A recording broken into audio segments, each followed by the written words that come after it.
Raise your hand if you cannot hear my voice clearly.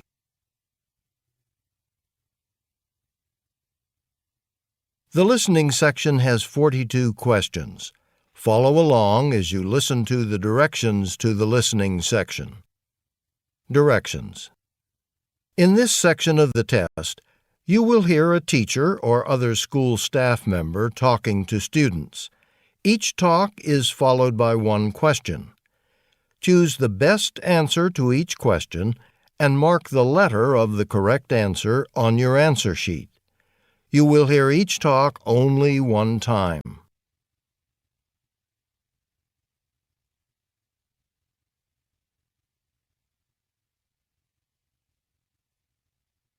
Here is an example. Listen to a teacher speaking to a class. Today we have a new student joining our class. Her name is Sarita, and she just moved here with her family. I'd like you to all make Sarita feel welcome by showing her around the school and explaining how to find the gym and library. Remember that she doesn't know anyone here, so please be friendly.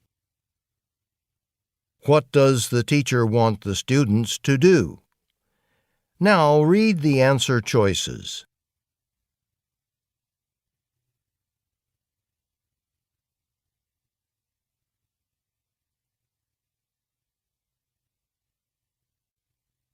The correct answer is A. Help a new classmate. Here is another example. Listen to a music teacher talking to a class. The next song I will play will feature some very interesting instruments. I'll turn up the volume a little bit so you can hear these instruments in the background. So sit back and enjoy the music. When this piece is over, we'll have a discussion about it. What will the students probably do next? Now read the answer choices.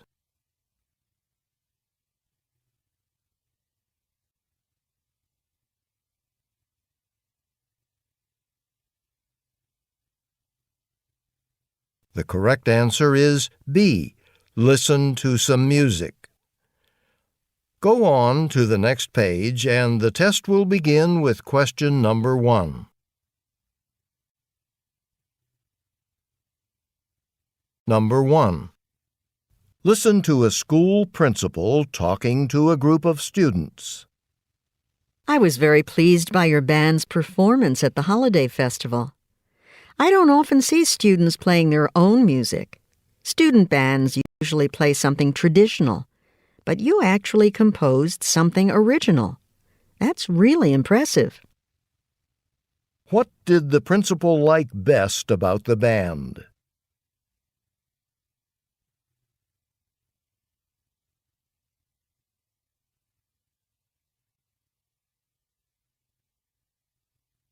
Number 2. Listen to a science teacher talking to her students. First, we are going to collect some leaves that have fallen from the trees. Then we will compare the colors of those leaves. After that, we will use the leaves to make a poster about what happens to trees during autumn.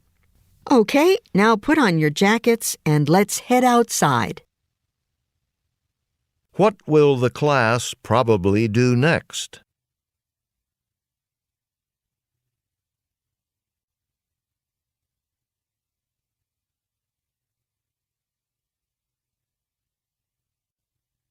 Number 3. Listen to an art teacher talking to a class. Today we're going to begin our lesson on sculptures.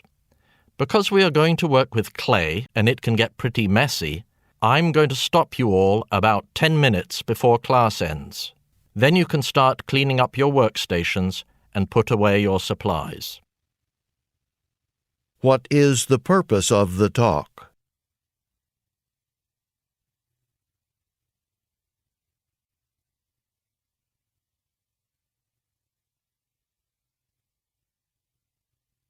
Number 4. Listen to a teacher talking to a history class. When we take our class trip into the city this week, we'll be driving through a tunnel that will take us under a river. It's so easy to take a train or car into the city today by using one of the tunnels that we don't think much about the fact that we're crossing a river. But in the city's early days, the only way to get to the city was by boat. I want you to keep this in mind as we learn more about the city's history. What is the teacher explaining?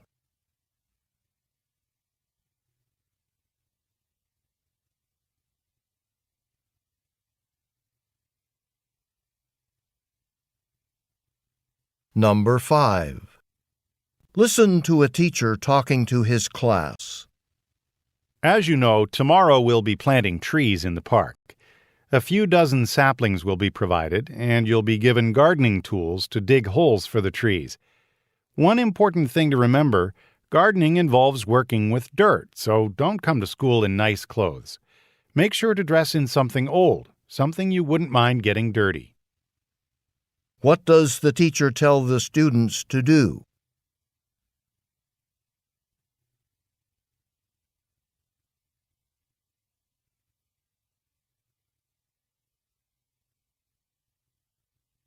Number 6. Listen to a school principal speaking over the intercom. Next Friday is the annual school dance. Tickets go on sale starting today in the school cafeteria during lunch. They will be on sale all week. Make sure you buy a ticket in advance, as we won't be selling them at the door the night of the dance. We only have 150 tickets to sell, and they usually sell out before the day of the dance. You don't want to miss this special event. What is probably true about the dance?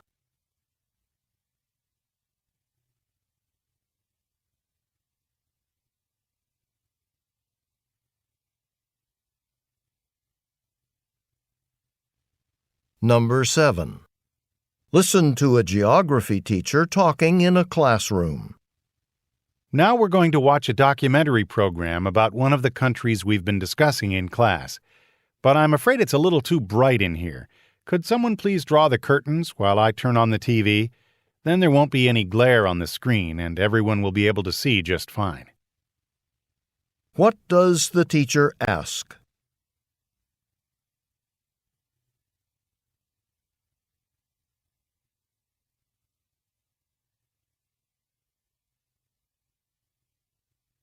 Number 8.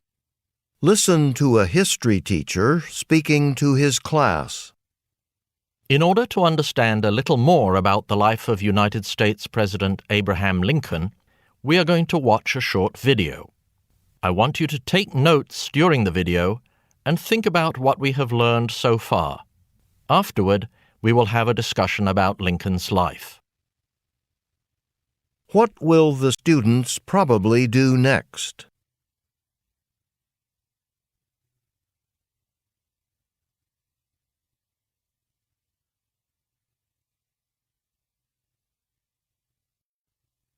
Number 9. Listen to an English teacher speaking to her class. Before we start writing our stories, I want to show some ways you can make your characters more believable. You can try to give them real-life details. One thing you might want to do is base your characters on people you know in real life. This is something that even many famous writers do. What is the purpose of the talk?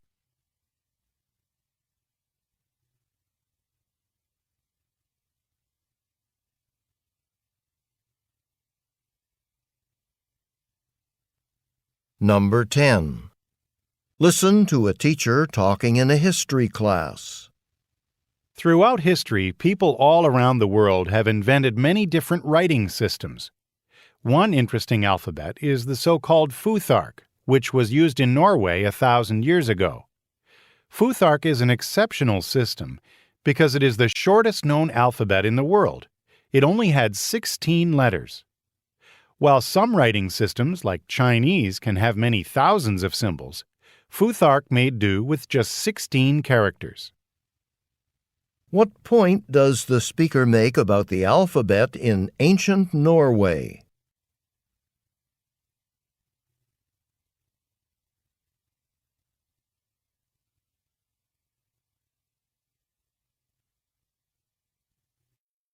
Go on to the next page.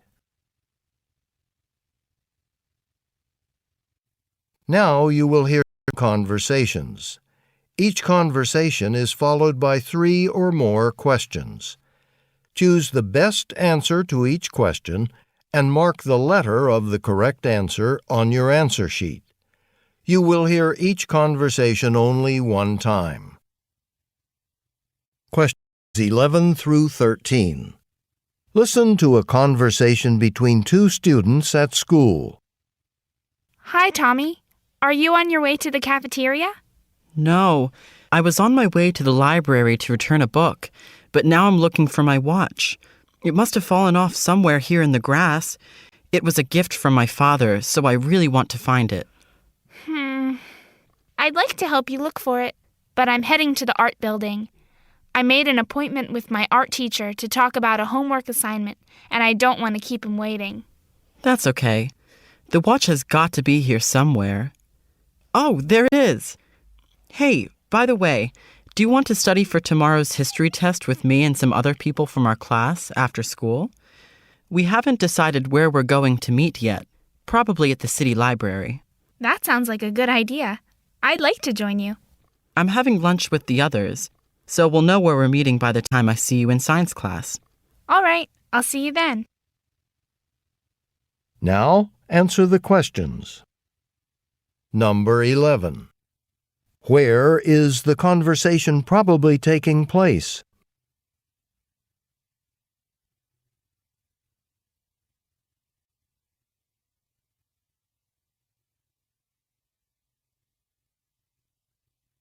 Number 12. What did the boy lose?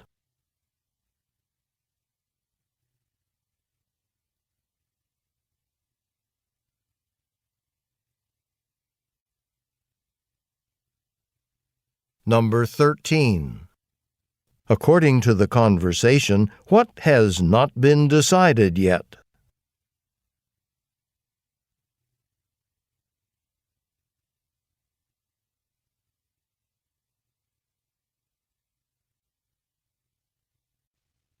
Questions 14 through 17. Listen to a conversation between 2 friends in a school cafeteria. Look, the cafeteria is almost empty. We won't have to wait in line too long. Good idea. Let's get something now before it's too crowded. I think I'll have one of the salads today and something to drink. But I can't make up my mind which drink to choose. It's hard to pick something when there are so many different kinds to choose from. It's better to have too many choices than not enough. Why don't you have something you've never tried before? Maybe you can discover something new that you like. That's a really good idea. And what about you? Are you going to have a salad too? I think so. And maybe a bottle of juice. And a cup of that soup, too. It looks really good. But I'll definitely pass on the dessert items. I've been eating way too many sweet things lately. Now answer the questions. Number 14. What are the speakers happy to see when they enter the cafeteria?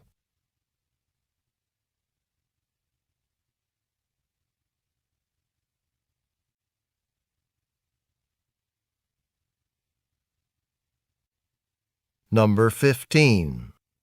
What do the speakers say about the drinks in the cafeteria?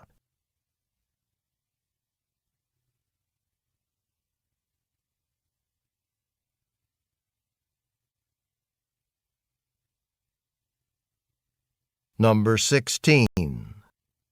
What does the boy suggest the girl do?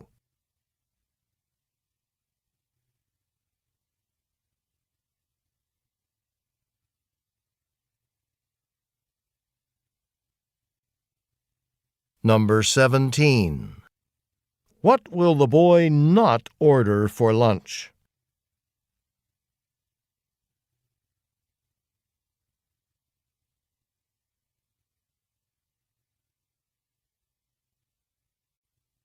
Questions 8 through 21. Listen to a conversation between two students at school. Excuse me, is this the way to the gym? Yes, it is. Are you a new student here? Yes. I'm trying to find the meeting about the dance team. I heard that the school is starting one up. I wanted to find out more about it. Do you dance? Uh-huh. I've been taking lessons since I was little. Traditional dance, ballet, jazz. Wow, then you must be pretty good. Anyway, I heard about that new dance team. I think they're going to be performing at school assemblies and stuff like that. Well, the gym's that way, but I just came from there and I heard someone saying that the dance team was meeting in the music room. Are you sure? Because the notice I saw said the gymnasium. Well, remember that big storm we had a couple of days ago? And all that rain? Yes. Well, some water got into the gym through the roof, so they're doing some work in there. You know, fixing the roof. Do you know where the music room is? Near the library? Yes, I had my first music class today, actually. Oh, good. Now I just have to find Mr. Harris, my gym teacher. Oh, I wish I could help you. That's okay. I just have to return a basketball I borrowed, but I think I'll just leave it for him at the main office. Good luck with the dancing. Thanks. Now, answer the questions. Number 18. What is the girl on her way to do?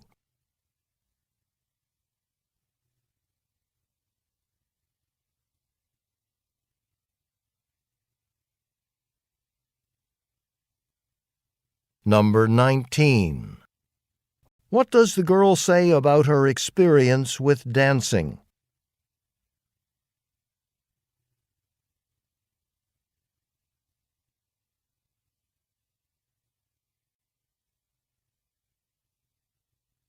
Number 20.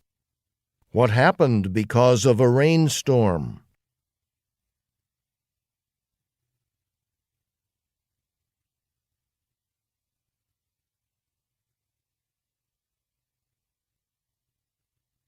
Number 21. What does the boy say he needs to do?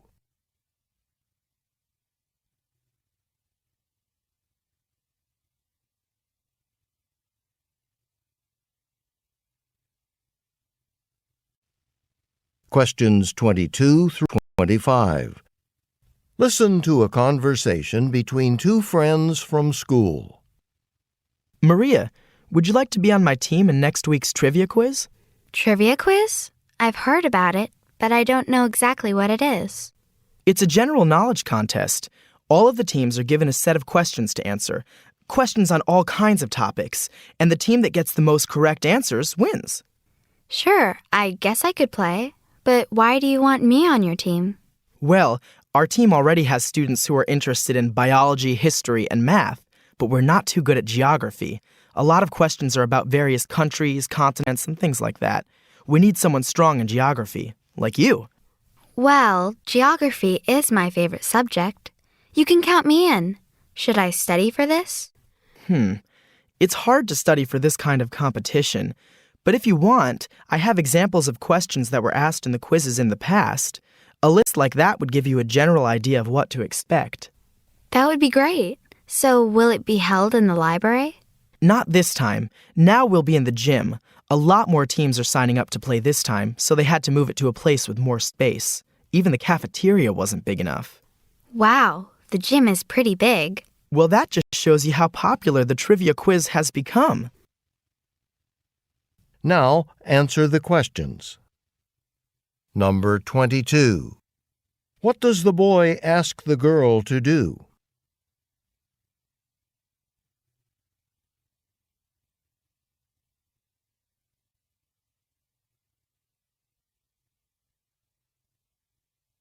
Number 23.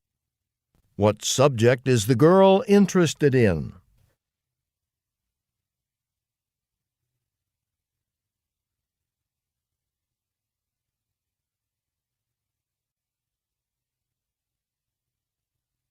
Number 24. What does the boy offer to give the girl?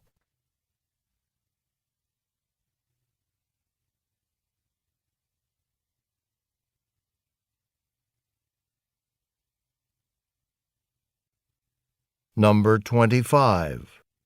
Where will the event be held this year?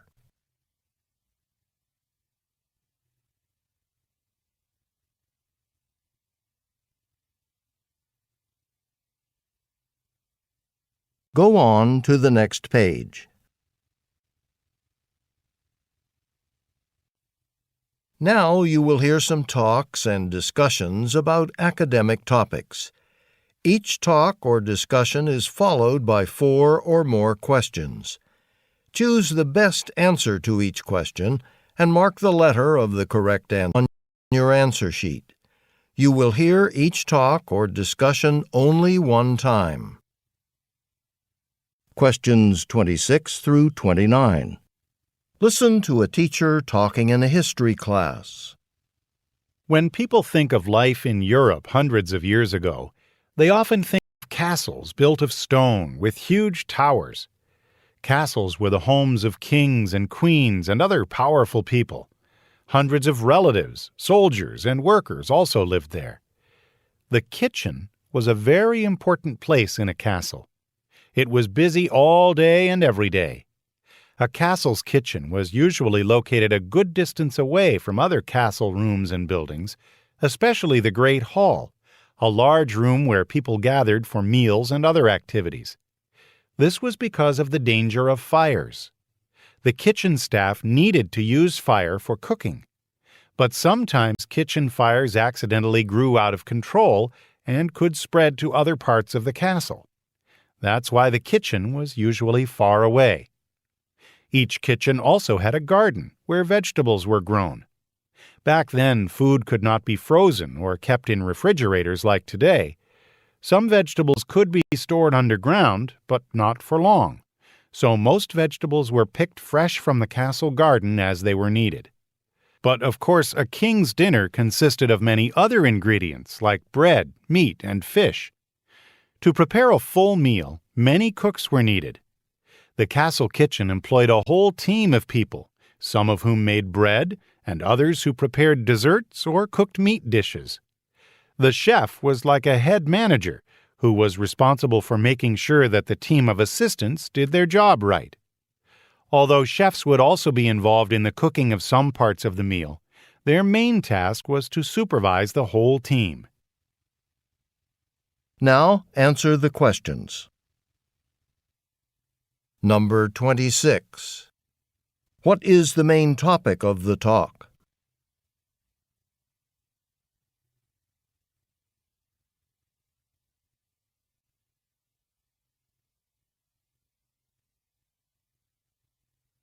Number 27. What was important about the location of a castle's kitchen?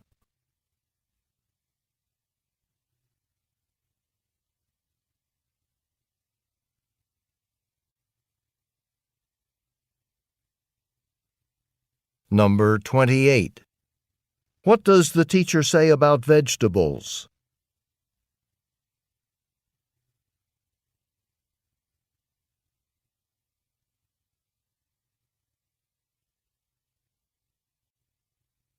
Number 29. According to the teacher, what was the chef's main responsibility?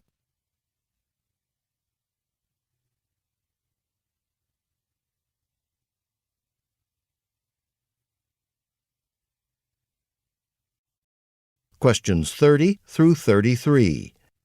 Now you will hear part of a radio program. Hello, listeners. Today I'll be speaking with Ms. Amanda Jones, the Town Director of Road Transportation. Thank you for joining us. It's my pleasure.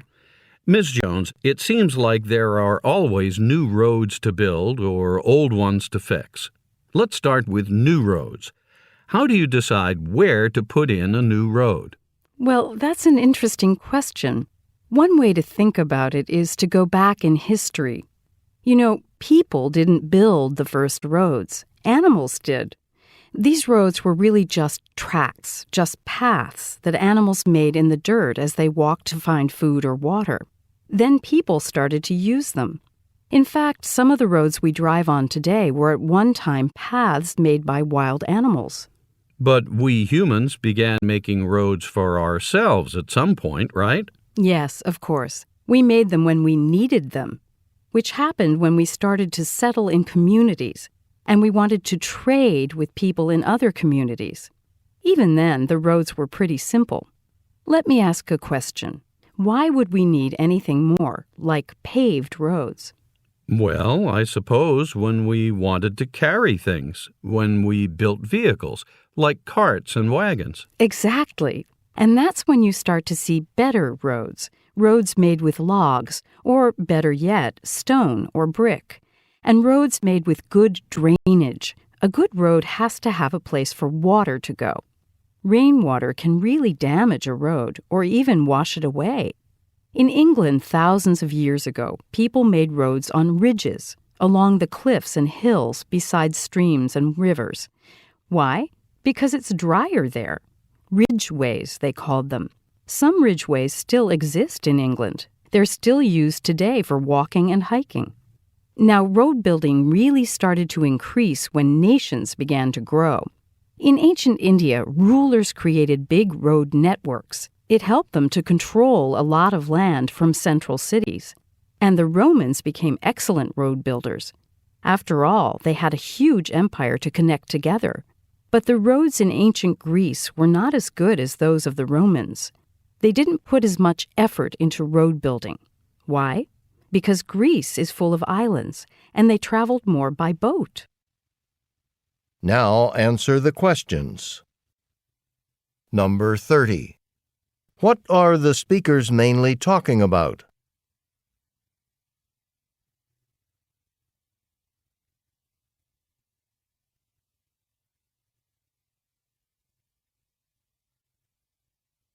Number 31. Why does the woman talk about animals?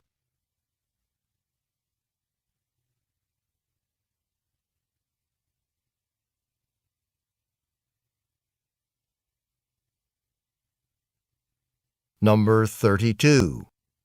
Why did the people in England build ridgeways?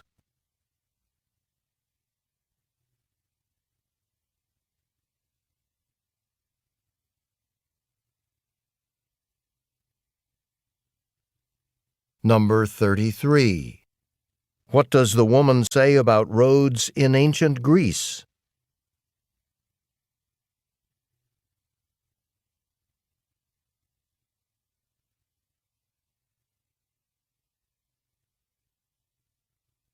Go on to the next page.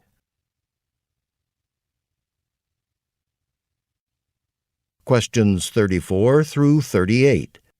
Now you will hear a speaker talking to a class on a trip to a marine aquarium. Hello, everyone. Thank you for visiting the aquarium today. I hope you've enjoyed seeing the thousands of fish we see here, as well as the other sea animals. During the next hour, we're going to show you some more sea creatures. They all come from a body of water called the Sargasso Sea.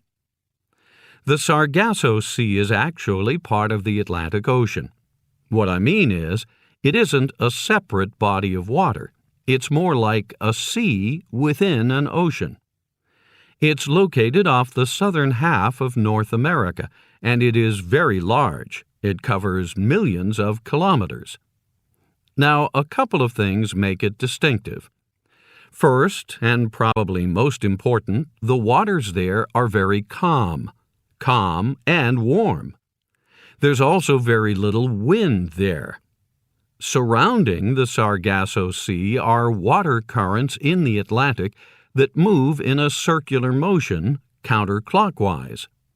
This water swirls around the Sargasso Sea.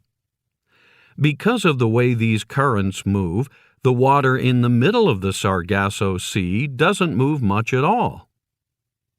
Because of the still waters and the lack of wind, sailing ships crossing the Atlantic travel much more slowly when they get to the Sargasso Sea. Without wind, sailboats can get stuck there for long periods. Something else that's unusual about the Sargasso Sea is the seaweed floating on its surface. Large amounts of a kind of seaweed called sargassum float on top of the water there. And because of the currents, the seaweed stays in the Sargasso Sea. It's kind of held in place by the rotating currents. Now, this seaweed is what interests us most here at the aquarium because it supports all kinds of sea life, like shrimp, crabs, and fish. Sargassum creates an ecosystem for them to live in.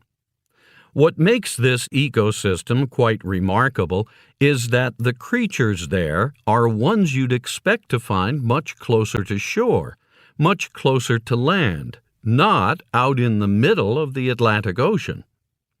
Most likely, sargassum probably did not exist in the Sargasso originally. Rather, the seaweed and some of the ecosystem it supported drifted out into the Sargasso Sea long ago and became trapped there by the currents. From there, it simply spread all over the Sargasso Sea. Now, answer the questions. Number 34. What is the speaker mainly talking about?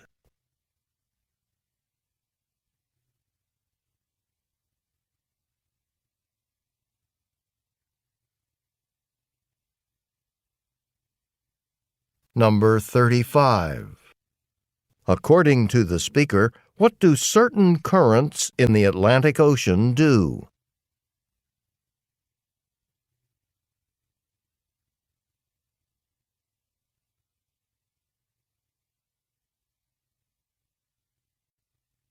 Number 36.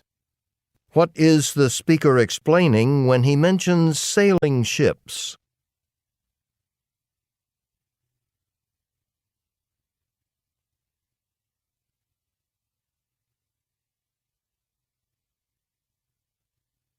Number 37. What is sargassum?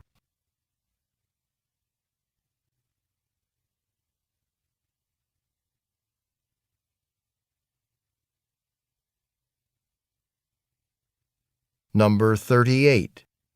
According to the speaker, what is surprising about some animal species that live in the Sargasso Sea?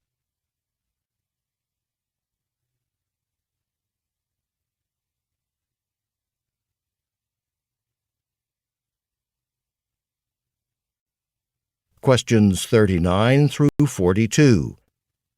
Listen to part of a discussion in a science class. Since you all seemed to like our discussion last week, I thought we'd continue talking about unusual animals. Have any of you ever heard of an animal called the narwhal? No, but whale sounds kind of like whale. Is a narwhal a kind of whale? In fact, it is. The narwhal is a species of whale that lives in the cold waters of the Arctic Ocean. Now, both male and female narwhals have teeth, but the male's teeth look very strange. This is because the male narwhal has one long, straight tooth. How long? It's about 7 to 10 feet long.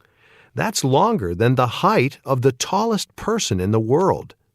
Since this one tooth is so long and pointy, a lot of people say it looks like the horn of a unicorn. In fact, sailors in the old days used to call the narwhal the unicorn of the sea. Some people even thought that it had magical powers. Why did they think it was magical? Because of the big tooth? Precisely. Hundreds of years ago in the Middle Ages, Europeans thought that unicorn horns could cure people who were sick. Because the narwhal's tooth looks like a unicorn's horn, some people thought it could be used to cure sick people. As a result, narwhal teeth were considered quite valuable, and they were sold by merchants for a lot of money. So why do narwhals have this long tooth? Do they use it to protect themselves? Well, we're not sure. But a lot of scientists agree that male narwhals probably use it to attract female mates, the way a male peacock uses his beautiful feathers to attract a mate. The female narwhal will choose the male with the longest tooth, the same way that the female peacock chooses the male with the most beautiful feathers. Now, answer the questions.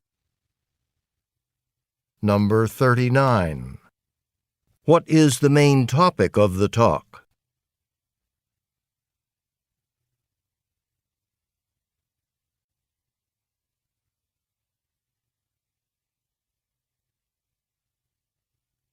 Number 40.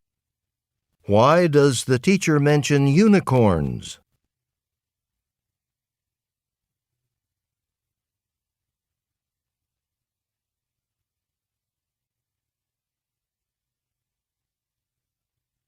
Number 41.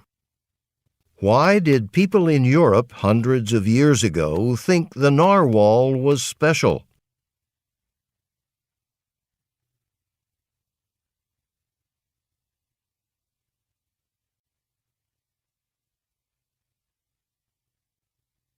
Number 42.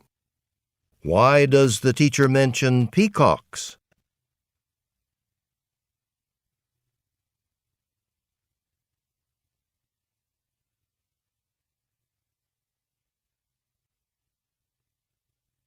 Stop. This is the end of the listening section.